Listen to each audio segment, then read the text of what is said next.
Jadi pertama-tama saya berharap Anda masih ingat apa arti apamada. Ya, apamada diterjemahkan oleh kitab komentar sebagai satya awipawaso, artinya adalah kehadiran dari mindfulness, kehadiran dari sati.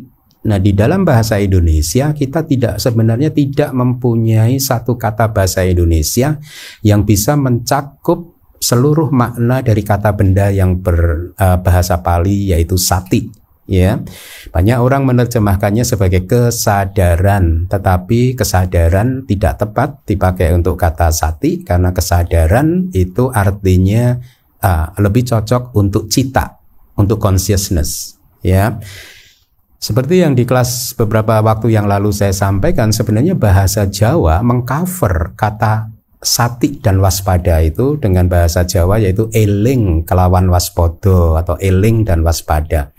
Nah, tetapi Kamus Besar Bahasa Indonesia tidak menerjemahkan eling itu seperti kata eling dalam bahasa Jawa. Anda bisa buka nanti kalau ingin tahu di Kamus Besarnya gitu. Jadi kata ini, sati ini akhirnya memang agak sedikit sulit. Tetapi ketika kita berlatih meditasi, ya, kemudian mengikuti kitab-kitab komentar, kan karakteristik dari sati itu kan kesadaran kita tidak mengapung di dalam objek. Jadi benar-benar masuk ke dalam objek, itu karakteristik dari sati. Ya, jadi menembus masuk ke dalam objek, kayak bersatu dengan objek, itu karakteristiknya dari sati. Tidak mengambang seperti sekarang ini ada saja mungkin seseorang yang memperhatikan atau mendengarkan suara saya tapi dengan mengambang. Tidak, kalau sati itu masuk ke dalam objek. Ya. Karakter yang kedua, sati itu mempunyai aspek kecerdasan, kepandaian. Artinya sati itu bisa mengingatkan kita bahwa ucapan kita ini ucapan jahat loh, ucapan baik loh, perbuatan kita ini jahat atau baik. Sati mengingatkan kita, pikiran kita jahat atau baik, sati mengingatkan kita. Itulah mengapa di kitab komentar dijelaskan contohnya sati itu adalah bendahara raja yang senantiasa dari waktu ke waktu mengingatkan raja tentang harta kekayaannya. Wahai raja, raja punya 8 gajah loh, raja punya 8 kuda loh. Jadi dia mengingatkan. Jadi ini poinnya, fungsi dari sati itu adalah mengingatkan kita. Itu fungsinya sati. Jadi karakteristiknya seperti itu. Fungsinya dia itu mengingatkan kita tentang apa yang kita lakukan ini baik atau tidak baik itu.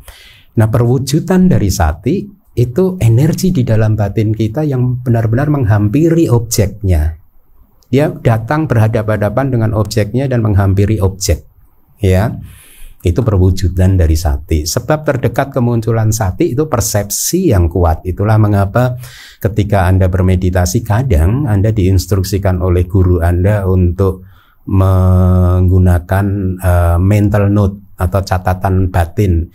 Nafas masuk, nafas keluar 1, nafas masuk, nafas keluar 2, nafas masuk, nafas keluar 3, begitu kan ya.